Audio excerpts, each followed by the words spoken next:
세상에 떠도는 기묘한 괴담들. 첫 번째 이야기, 서초구 방배동의 화장실에서 실제로 겪었던 실화괴담. 당시 저는 방배동에 있던 휴대폰 가게에서 일을 했습니다.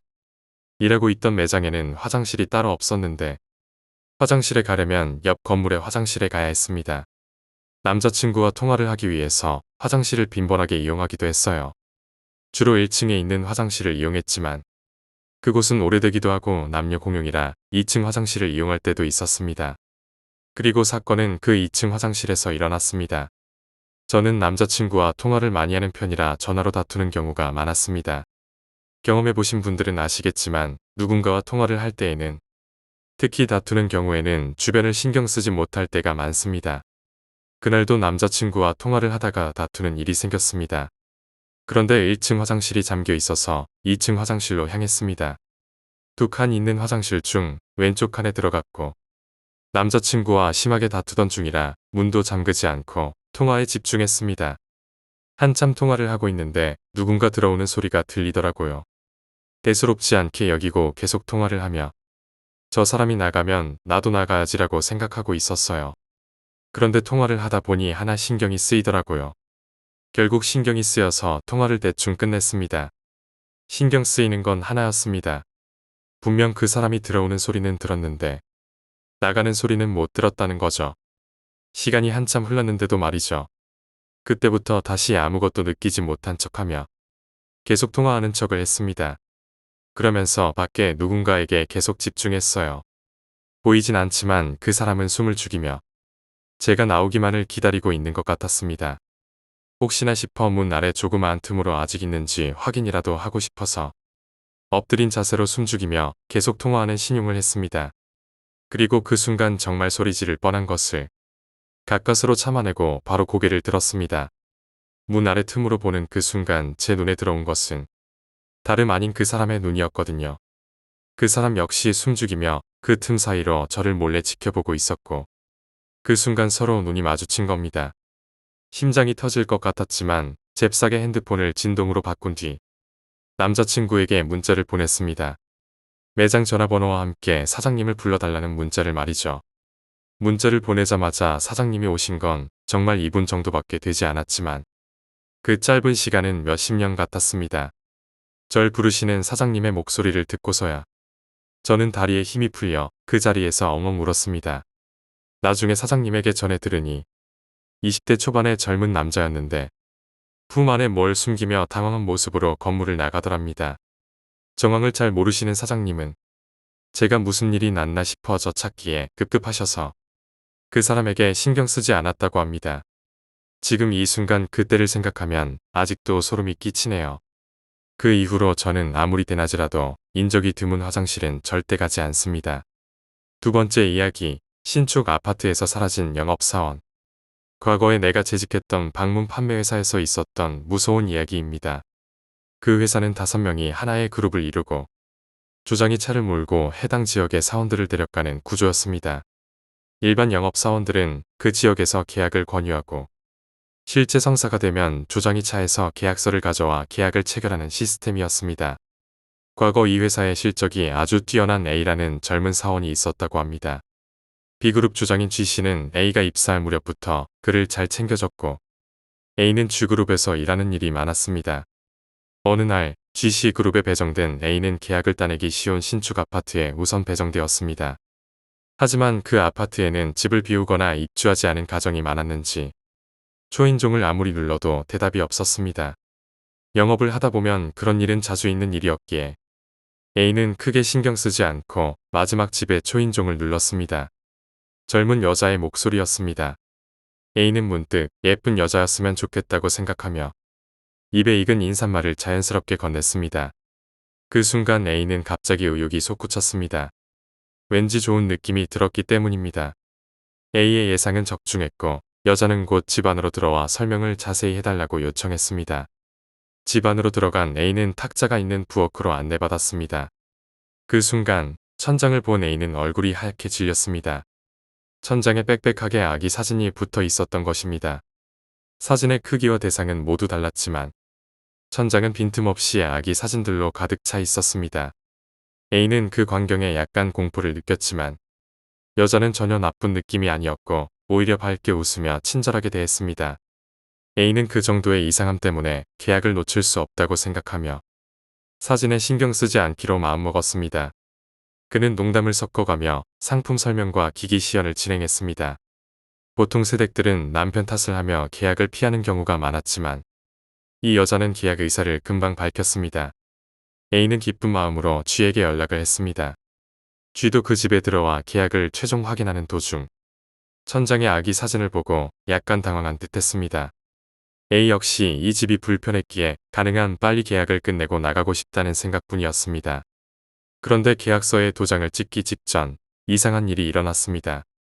그러면 여기하고 여기. G가 도장을 찍을 곳을 확인하고 있을 때 옆방에서 남자의 신음소리가 들려오기 시작했습니다. 낮고 괴로운 남자의 목소리가 등골을 오싹하게 했습니다. A와 G는 깜짝 놀라 서로를 바라보며 여자의 얼굴을 쳐다봤습니다. 하지만 방금 전까지 밝게 웃고 있던 여자는 무표정하게 A를 쳐다보고 있었습니다. A는 공포에 눌려 아무 말도 하지 못했습니다. 본능적으로 이 여자가 위험하다는 느낌이 들었기 때문입니다. G도 마찬가지였는지 두 사람은 가위에 눌린 듯 여자를 바라보고 있었습니다. 그 사이에도 남자의 신음소리는 점점 커졌습니다.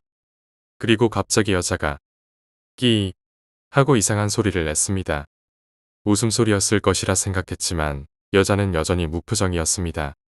도장을 여자가 나직하게 중얼거렸습니다. A가 겨우 대답하자 여자는 입꼬리를 살짝 올리며 미소를 지었습니다. 그 순간 여자의 목소리는 마치 느리게 돌린 테이프처럼 길게 늘어졌습니다. 그리고 저 너머에서 들려오던 신음소리가 갑자기 외침으로 변했습니다. A는 패닉 상태에 빠졌습니다. 그때 불가사의한 일이 일어났습니다. 여자의 머리가 눈으로 쫓을 수 없을 만큼 빠른 속도로 좌우로 흔들리기 시작한 것입니다. A는 그 광경에 공포로 몸이 굳었고 방 안에서 들려오는 남자의 외침과 여자의 웃음소리는 계속되었습니다. 돌아가자. G의 떨리는 목소리를 듣고서야 A는 짐을 챙겨 필사적으로 현관으로 뛰어나갔습니다. 그 순간 A는 무심코 뒤를 돌아봤고 그때 후회하고 말았습니다. 열려있는 문 너머에서 여자가 정주한 채 자신을 바라보고 있었기 때문입니다. A와 G는 서둘러 차로 돌아와 그곳을 떠났습니다.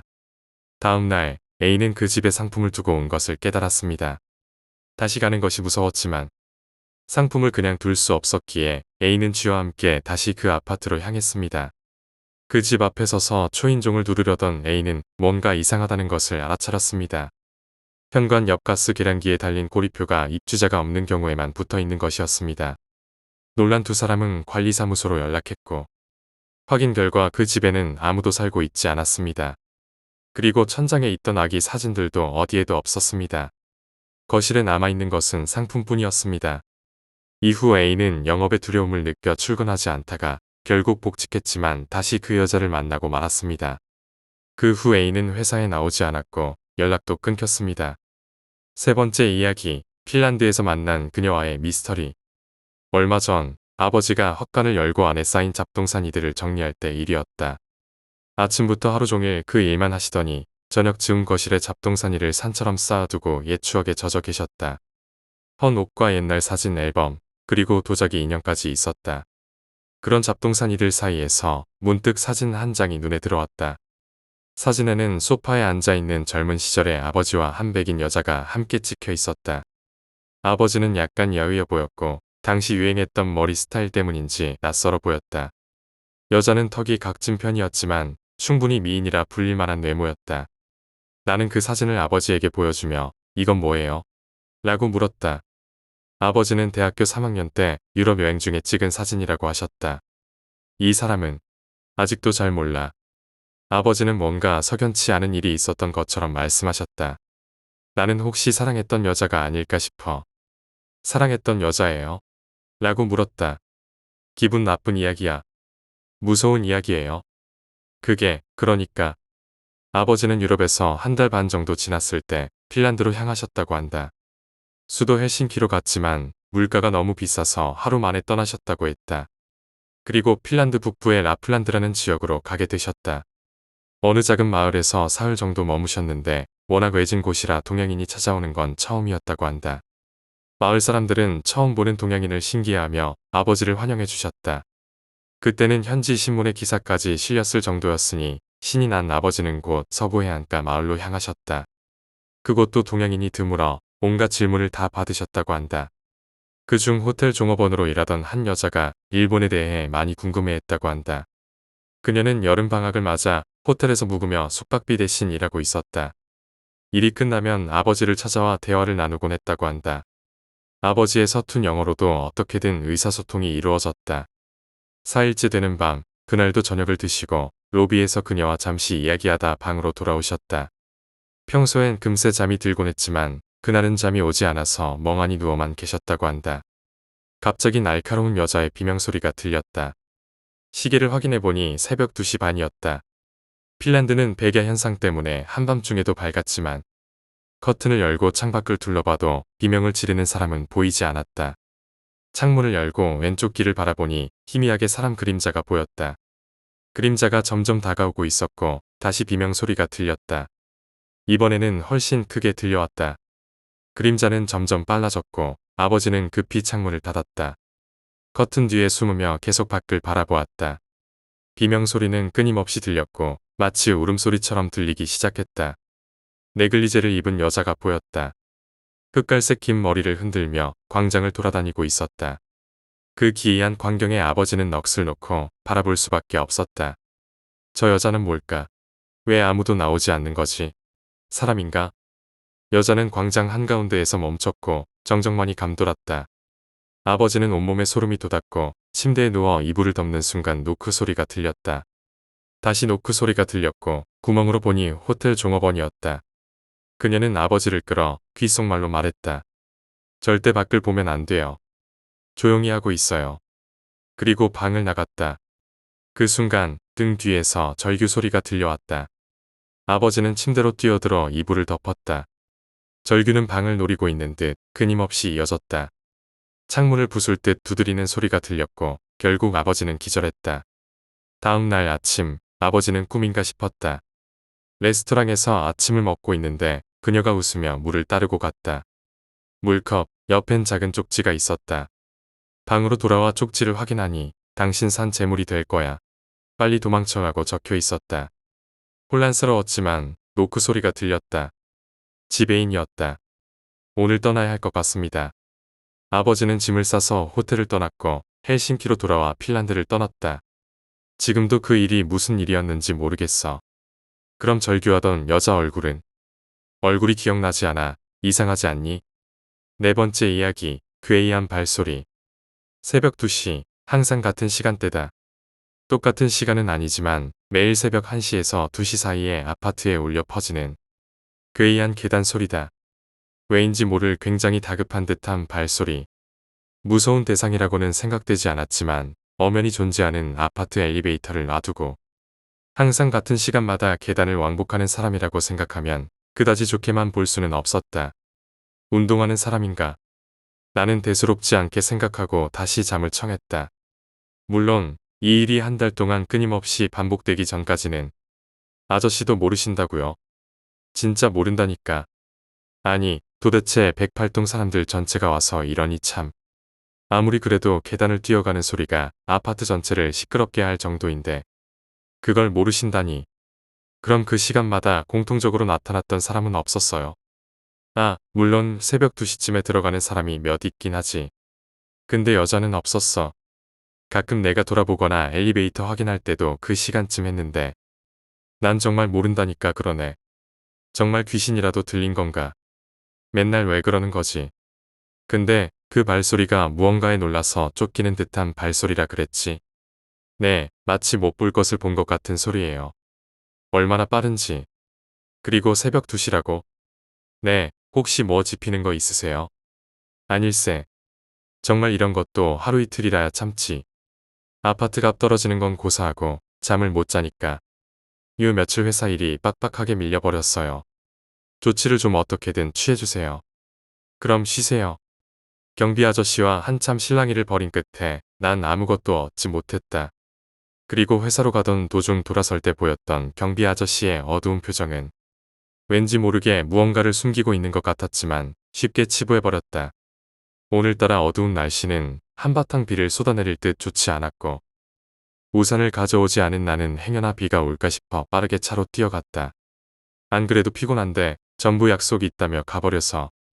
시간은 밤 10시를 넘기고 있었지만 아직 까마득하게 쌓여있는 서류 더미를 보며 나는 깊은 한숨을 내쉬었다. 요 며칠 잠도 제대로 못 잔 데다 아파트 계단 소리에 대해 이곳저곳 쑤시고 다니다 보니 자연스레 회사 일은 뒷전이 되었고 원래부터 나를 못마땅하게 보던 부장이 오늘 드디어 모든 일을 나에게 몰아서 야근을 시킨 것이다.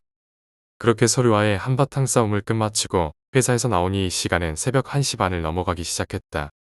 아파트 근처에 도착하니 아파트 주인은 쥐죽은 듯이 고요했다. 워낙 사람이 없는 시간이기도 했지만 한 달 정도 정체를 알 수 없는 계단 소리 때문에 모두들 밤늦게 돌아가기를 꺼려했다. 또 마침 딱 1시 50분이었다. 평소 호기심이 많던 나는 갑자기 2시까지 기다렸다가 달리기에 정체를 파헤치고 싶었다. 확실히 위험한 일이었지만 경비 아저씨의 소극적인 대응과 나의 생활 패턴 붕괴를 더 이상 참을 수 없었다. 난 주위에서 긴 나뭇가지를 하나 주워서 2층으로 올라가는 계단에 쭈그리고 기다리고 있었다. 2시 20분이 되어도 그 누구도 지나가지 않았다. 오늘은 안 오나. 난 허탈한 마음에 나뭇가지를 바닥에 내동댕이 치고 계단을 오르려다가 몸이 너무 무거워서 1층으로 내려가 엘리베이터를 타기로 마음먹었다. 터벅터벅 계단을 내려간 후 엘리베이터 앞에서 버튼을 누르려는데 엘리베이터가 갑자기 스르륵 내려오기 시작했다. 난 그대로 얼어붙었다. 엘리베이터 문에 나 있는 작은 유리창 사이로 빨갛게 충혈된 눈동자가 보였다. 그 눈동자의 주인은 마치 누군가를 찾는 것처럼 창문에 바짝 붙어서 바깥쪽을 바라보며 두리번거리고 있었다. 문이 열리자 난 그대로 자리에 주저앉았다. 그건 사람이 아니었다. 사진은 모두 꺾여서는 안 될 방향으로 향해 있었고 창문을 통해 밖을 주시하던 눈의 반대편은 얇디 얇은 핏줄과 신경에만 의지하여 중력을 버티고 대롱대롱 매달린 눈알로 보여지는 그것만 시계추처럼 왔다 갔다 하고 있었다. 눈 위쪽의 머리는 반이 지문계전 외수가 줄줄 흐르고 있었고 입의 아래턱은 그 형태만 남긴 채 딱딱거리고 있었다. 긴 생머리와 체형만이 그녀가 여자라는 사실을 알려주고 있었다. 난 살아야 한다는 생각만으로 계단을 미친 듯이 뛰어오르기 시작했다. 내 모든 사고 회로는 그 여자와 눈이 마주쳤을 때 정지된 지 오래였다. 그리고 우리 집까지 미친 듯이 계단을 올라가야 한다는 생각밖에 없었다. 아파트 전체에는 내가 계단을 급히 뛰어오르는 소리만 메아리쳤다. 그리고 그때 생각이 났다. 지금 내가 계단을 뛰어오르는 이유와 매일 밤 새벽 2시마다 들리던 계단의 소리. 그리고 난 불현듯 경비 아저씨의 얼굴이 떠올랐고 아저씨는 무언가를 알고 있는 것 같았다. 내가 경비 아저씨를 찾아간 것은 다음 날 새벽 1시 반. 글쎄, 난 모른다니까. 그렇다면 왜 제가 물어본 날 새벽 2시에 드나들었던 사람 중에 여자는 없었다고 하신 거죠? 분명 아무도 이 사건과 관련된 사람 중에 여자라고는 말하지 못했을 텐데요. 그리고 아저씨는 새벽 1시에서 2시 사이에 일어나는 이 모든 사태를 새벽 2시라고 확정짓고 저에게 물어보셨어요. 왜 하필 새벽 2시예요? 아저씨가 아는 걸 말해달란 말이에요. 그건 내 탓이 아니었어. 그리고 내가 들은 것은 경비 아저씨가 이 아파트 경비로 일하게 된 지 3년 차에 생긴 일이었다. 당시 엘리베이터가 자주 고장 나던 108동에서 민원 신고가 끊이지 않자 경비 아저씨가 수리를 하러 가셨다고 한다. 엘리베이터 공사를 하는 중간에는 엘리베이터 문이 도착하지 않았는데도 열리는 경우가 많았고 엘리베이터 없이 계단을 올라가야 하는 불편함이 있으니 경비 아저씨는 사람의 인적이 가장 드문 새벽에 일을 시작하셨다고 한다. 그게 화근이었다. 경비 아저씨가 한창 엘리베이터 수리를 하던 와중에 8층 무렵에선가 자신이 엘리베이터가 고장났다는 스티커를 붙이지 않았다는 사실을 깨달으셨다고 한다. 그리고 스티커를 가지러 내려가던 바로 그때 웬일인지 슬리퍼 차림으로 나와서 엘리베이터 버튼을 누른 한 소녀는 경비 아저씨가 말릴 틈도 없이 그 학생은 열린 문으로 들어갔다. 그리고 엘리베이터가 있을 리 없는 허공을 향해 말이다. 아저씨는 말을 잇지 못했다. 그때가 새벽 2시. 하지만 내 잘못은 아니었어. 어쩔 수 없었어. 내가 이미 달려갔을 땐 나는 아저씨에게 함께 그 소녀가 찾고 있으니 같이 가자고 제안했다. 하지만 아저씨는 한사코 거절했다. 하지만 이 모든 일은 아저씨가 가지 않는 한 해결될 수 없다고 판단했고 아저씨를 겨우 설득해 향했다. 그리고 새벽 2시 엘리베이터에서 그녀가 나왔다. 그 소녀는 꺾여버린 사지로 땅을 기어서 경비 아저씨에게 향했다. 뒤틀어진 사지에서는 피고름이 뿜어져 나왔고 관절이 삐걱대는 소리는 아파트의 고요함과 섞여서 기괴한 분위기를 자아냈다.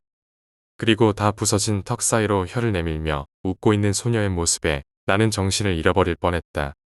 내 잘못 없어. 내가 떨어진 거라고. 난 분명 널 도와주려고 뛰어간 거야. 근데 넌 떨어져 버렸잖아. 아저씨는 초점 없는 눈으로 계속 같은 말만 외쳐댔다.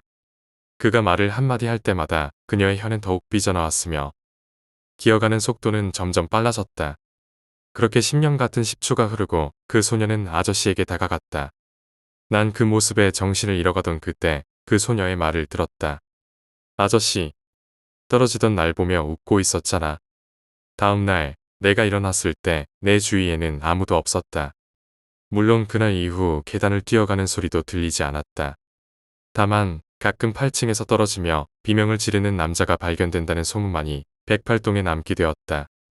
5번째 이야기, 태국 송장도로. 태국에는 송장도로라고 불리는 도로가 있다. 이 도로에는 초자연적인 현상들이 제보되고 있으며 그중 일부의 이야기다. 자동차가 운행되기 시작한 이래로 100명이 넘는 사람들의 목숨을 앗아간 송장도로는 오늘날 동남아시아에서 가장 위험한 도로로 평가받고 있다. 문제의 도로는 얼마 전 방콕의 고승들이 퇴마의식을 벌인다는 발표를 하여 세계인의 관심을 끌었다. 37년 전 젊은 여인이 야밤에 뺑소니 사고를 당해 숨진 사건으로부터 시작된 사고는 송장도로를 지나는 많은 운전자들에게 큰 공포를 안겨주고 있다고 전해진다. 송장도로에서 충돌 사고를 겪고 살아남은 일부 사람들은 사고 직전까지도 아무런 이상 현상을 보지 못했다는 동일한 주장을 했다. 1987년 송장도로에서 이탈의 큰 나무의 정면으로 충돌한 운전자는 자신이 나무에 부딪히기 전까지는 도로를 이탈한 사실을 몰랐다고 말했다. 1989년 마주오던 차와 정면 충돌한 어느 트럭 운전수는 자신의 트럭이 중앙선을 넘었다는 사실을 전혀 인식하지 못했다고 주장했다. 당시 경찰은 운전자들이 자신도 모르게 졸았다고 추측하며 도로 근처에 대형 음향기기를 설치해 항상 시끄러운 음악이 나오도록 시도했다. 하지만 사고는 멈추지 않았고 결국 음향기기를 회수했다. 그 후에도 송장도로를 지나는 운전자들이 계속해서 대형 사고를 일으키자 시청에서는 거대한 표지판을 세웠다. 사고 다발 지역입니다. 속도를 줄이시오. 그러나 그 표지판이 설치된 후 오히려 사고가 더 많이 발생하자 표지판은 황급히 철거되었다. 오래전 문제의 도로를 운행하던 버스에 타 있던 방콕의 유명 고승은 잠시 졸다가 유리창 밖에서 누군가 문을 두드리는 소리에 잠에서 깼다. 그 순간 온몸이 찢어진 사람이 버스와 함께 움직이며 내가 다음 차례야 라고 말하는 모습을 보았다. 고승은 이상한 느낌이 들어 버스 안을 둘러봤고 피투성이가 된 사람들이 무표정하게 앉아있는 것을 목격했다. 그때부터 불경을 외기 시작한 고승은 귀신들이 하나둘씩 사라지는 것을 봤고 버스 운전사는 브레이크가 말을 듣지 않는다. 며 앞차와 충돌하는 광경을 목격했다. 후에 경상을 입고 버스에서 내린 고승은 흉측한 몰골을 한 귀신들이 이 지역에서 승천하지 못하고 지나가는 운전자를 홀려 자신들의 동료로 만들고 있는 모습을 보고 경악했다. 6번째 이야기, 소나무에 매달린 여인의 비밀. 삼촌은 아침마다 조깅을 하는 습관이 있었습니다. 하지만 말이 아침이지 사실상 해가 뜨기도 전인 새벽에 조깅을 하셨습니다. 삼촌이 조깅하는 코스는 아파트 단지 뒤에 있는 뒷산을 한 바퀴 도는 것이었는데 그곳에는 소나무 숲이 울창했다고 합니다. 그날도 삼촌은 여느 날과 다름없이 조깅을 하러 나가셨습니다. 한참 열심히 뛰고 계셨을 때 저 앞 소나무에 뭔가 하얀 것이 보이더랍니다. 그래서 뭔가 싶어 가까이 걸어가는데 점점 사람 형상처럼 보이기 시작했습니다. 삼촌은 매우 난감했습니다. 만약 저게 귀신이라면 도망가야 할 것이고 사람이 목매달고 자살한 것이라면 어떤 조치를 취해야 한다고 생각하셨습니다. 결국 삼촌은 두려움을 참고 나무에 매달린 것이 무엇인지 확인할 수 있을 정도까지 다가가셨습니다. 가까이 가보니 아직 날이 어두워서 잘 보이지는 않았지만 확실한 것은 하얀 옷을 입은 여자가 나무에 목을 메고 있다는 것이었습니다. 그리고 미동이 없는 것으로 보아 사람의 시체라고 결론 지으셨습니다. 그 순간 삼촌은 놀라 급히 왔던 길로 되돌아가 바로 파출소로 달려갔습니다. 파출소에서 경찰에게 상황을 설명하고 경찰과 함께 다시 그 장소로 향했습니다. 그곳으로 돌아가는데 대략 30분이 걸렸는데 그 짧은 시간 동안 아무것도 없는 겁니다. 경찰은 삼촌에게 새벽부터 술 한잔한 건 아니냐고 물었고 삼촌은 어이없어 하며 나무 쪽으로 다시 다가갔습니다. 그러자 삼촌이 봤던 여자가 매달려 있던 소나무에서 가장 큰 가지 부분이 톱으로 잘린 흔적이 보였습니다. 게다가 자른 시간이 얼마 안 된 듯 송진이 뚝뚝 떨어지고 있었습니다. 삼촌은 바닥을 보았고 거기에는 뭔가를 질질 끌고 간 흔적도 있었습니다. 경찰도 이상하게 생각했지만 지금 당장 할 수 있는 것이 없어서 삼촌을 집으로 돌려보냈습니다. 그 사건은 동네에 금방 소문이 퍼졌습니다. 그리고 한 달 정도 지나 사건이 잠잠해질 무렵 삼촌은 라면을 사러 슈퍼에 갔습니다. 그 슈퍼는 나이가 지긋한 할아버지가 운영하는 곳이었는데 계산을 하려는데 할아버지가 삼촌에게 물으셨습니다. 자네 그때 뒷산에서 목매단 시체 봤다던 사람이지? 예, 그런데요. 우리 슈퍼 옆 주택에 사는 중년 부부가 이사 간 거 알았어? 삼촌은 어이없었습니다. 갑자기 뜬금없는 말을 하시니 말이죠. 하지만 어르신 말을 끊을 수 없어서 계속 대답을 드렸습니다. 할아버지가 말씀하신 중년 부부는 동네에서도 유명한 사람들이었습니다. 남편은 중풍에 걸렸고 아내가 남편 목까지 일하며 병간호까지 도맡아 하면서도 사이가 좋기로 유명했던 인꼬 부부였습니다. 그리고 이건 늙은이가 그냥 하는 말이니까 흘려듣도록 해. 내가 어렸을 적엔 먹을 것도 없었고 민심이 흉흉했어. 그래서인지 자살하는 사람이 아주 많았지. 그때 돌았던 소문이 뭐였는지 알아? 중풍에 걸린 사람이 나무에 목매달고 죽은 사람과 그 나무의 가지를 함께 삶아 먹으면 다음 날 거짓말처럼 나아서 걸어다닐 수 있다는 소문이 있었지. 그냥 늙은이가 하는 소리야. 삼촌은 그 말을 듣고 슈퍼를 나와 파출소에 가볼까 하다가 그대로 집으로 돌아가셨다고 합니다. 7번째 이야기, 졸업앨범. 이거 이상해요. 그렇게 말한 사람은 졸업앨범 담당 카와시마 선생님이었다. 그가 책상 위에 올려둔 것은 3학년 10반의 앨범에 들어갈 단체 사진이었다. 다른 선생님들이 모여들었다. 이게 뭐야? 10반 담임 오키타 선생님이 놀라서 손으로 입을 가렸다. 사진은 교정에서 찍은 것이었다. 가운데에 선생님이 서 있고 그 주위를 학생들이 둘러서 있었다. 그냥 보기에는 아무 문제 없어 보였지만 배경 오른쪽 윗부분에 남자의 얼굴이 떠 있었다. 누가 봐도 분명한 심령 사진이었다. 어떻게 할까요, 선생님? 카와시마가 오키타에게 물었다. 평소 같으면 새로 찍는 게 당연했을지도 모른다. 하지만 이미 3학기가 끝나가고 있었다. 고등학교 진학도 결정된 상태라 대부분의 학생들은 학교에 나오지 않았다. 다음 등교일까지 기다린다면 앨범 제작이 늦어질 수도 있었다. 그러나 이렇게 분명한 사진을 그대로 앨범에 실으면 학생들이 항의할 가능성도 있었다. 당시에는 지금처럼 디지털 작업이 없었기에 자연스러운 수정은 거의 불가능했다.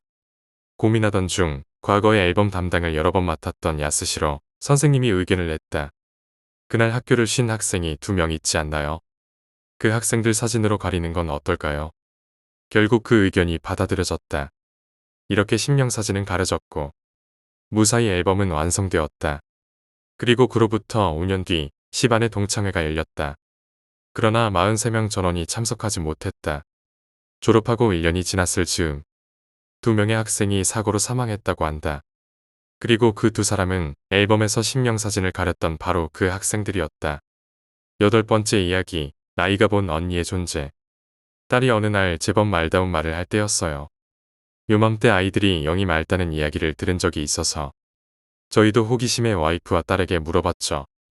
엄마 뱃속에 있었을 때 기억나? 응, 기억나. 이건 예전부터 계속 말하던 거였죠. 그래서 오늘은 아기 때 엄마 배에서 나왔을 때는 기억나? 기억나. 그리고 뭐 했어? 라고 물어보니 우는 제스처를 취하더라고요. 그리고 물놀이. 아빠, 엄마가 된 분들은 알겠지만 출산 후에 아빠가 탯줄을 자르고 나서 아기를 살짝 씻겨줘요. 정말 신기했어요. 그런데 문제는 그 다음 질문부터였어요. 어렸을 때 왜 그렇게 많이 울었어? 언니, 애가 100일 전까지 그렇게 빽빽 울었거든요. 보통은 뱃속에서는 양수속이 있으니 덜한데 출산 직후에는 아이가 힘들어진다고 해요. 그런데 이 녀석은 가끔 누가 꼬집는 것처럼 울 때가 많았어요. 저는 약간 이 세상 존재가 아닌 것을 느끼는 게 있는데 다른 사람들은 눈에 보인다고 하는 사람도 있잖아요. 그건 사실 여부를 떠나서 잘 모르겠지만 저는 어떤 장소에서 갑자기 팍 하고 느껴질 때가 있어요. 지금은 이사했지만 당시 집에서는 5살 정도 되는 여자아이가 흰 레이스 잠옷을 입고 있는 게 가끔 느껴지곤 했어요. 특히 욕실 쪽에서. 그때는 와이프에게 말도 안 했고 혼자만 알고 있다가 이사하고 나서야 말해줬어요. 그런데 딸이 언니라고 하니까 저랑 와이프는 눈이 마주쳤고 그때부터 소름이 돋기 시작했어요. 와이프가 더 물어보기 시작했어요. 언니가 어떻게 했는데? 그러자 딸이 옆에 있던 자기 속옷으로 엄마 얼굴을 슥슥 닦아주더라고요. 응, 언니가 어떻게 있었어? 라고 물어보니 딸이 반대로 돌아서 있다가 고개를 확 뒤로 제끼더니 제낀 상태에서 엄마를 봤어요. 아마 거꾸로 있었던 것 같아요. 그래서 다시 물어봤죠. 언니가 어떻게 했다고? 그런데 딸이 갑자기 손바닥이 하늘을 향하도록 펼친 후 올렸다 내렸다 하며 아이를 키워보시면 아시겠지만 아이들은 단순하니까 항상 같은 패턴으로 말하거나 행동해요. 하루하루 새로운 모습을 볼 때 부모들은 기뻐하죠.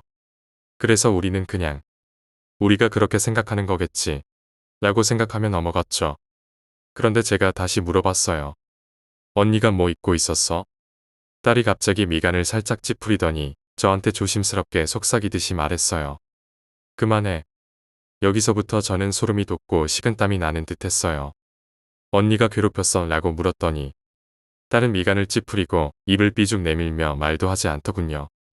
애들은 영이 맑아서 다 보인다고도 하니 그렇다 치는데 제가 느꼈던 것과 일치하는 것 같아서 충격이었어요. 딸 본인에게도 좋은 기억은 아니었던 것 같아요. 좋지 않은 기억은 잊어야 하니까 괜히 계속 물어봐서 기억을 떠올리게 하거나 그쪽으로 발달할까봐 더 이상 묻지 않기로 했어요.